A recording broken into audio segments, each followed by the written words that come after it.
I looked at what you were doing and you're connecting it up to ChatGPT.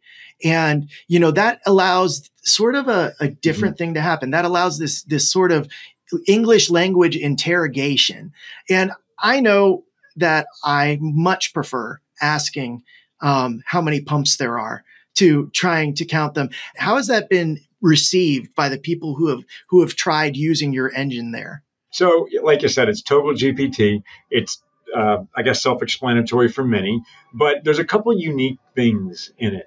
So our users are uploading all of their construction documentation, from their plans to the RFIs, to the specs, to the schedules, to the budget, you name it. Just upload everything in whatever format it is, and then just have a conversation with it. So if you're an estimator and you're sitting in the office and you're trying to figure out some scoping document, just have a quick conversation with it instead of, not that you don't have to read it, maybe, still do. I'm not advising that. But if you have a specific question on scoping, just type it in. You get the answers. If you're in the field and you're, arguing with the sub or the client or whatever, and I don't know, the caulking's missing on a window on the 11th floor, who's responsible for installation of the windows on the 11th floor? It'll tell you. You don't have to call the attorney. You don't have to go through the scoping document. You don't have to call the, project engineer and you just get it right on the spot, problem solved right there. Who's responsible for the, appliances in the penthouse? Whatever the question is. What's the size of the dishwasher? Like, it's amazing how quick it is and how detailed it is. But two important points I want to make sure,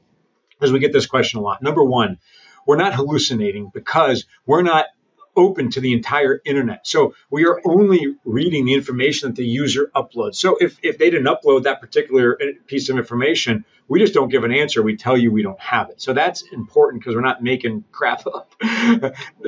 Number two, it's secure. OpenAI, Microsoft can't train on a customer's data, right? They do the training on their own. And so it's not like open to the world of training here. It's locked off and super secure. So anyway, two important caveats. We are releasing a mobile version of this. So it's friendly on your iPad or phone as you're walking a job site. So that'll be sort of a next iteration of it. What it does for us too, for Togal, is expand, I think, our TAM, right? From just your estimators really to now your field teams that have these questions.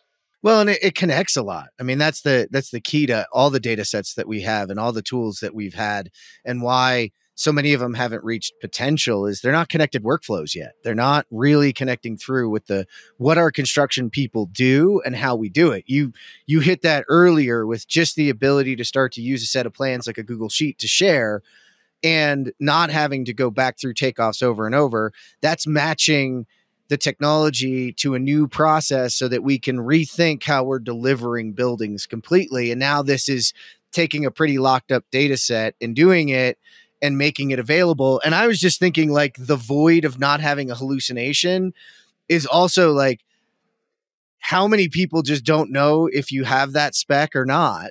And how hard is it to figure out? And you're never sure if you're really right. But now if you've uploaded it and you ask if the spec's there or not, it's going to come back and go, no. And you're going to go, okay, now I know what to do. Yeah. Right? Like, I didn't spend 3 days looking for a needle in a haystack because I didn't want to feel either A, stupid, which we all do when we think we might have lost something or can't find it, or B, combative. And you want to just know. So it's an awesome opportunity to sort of take that data and do something with it. But I think it was really important that you covered, this is how you use these giant models that Microsoft and OpenAI are creating in a walled aspect.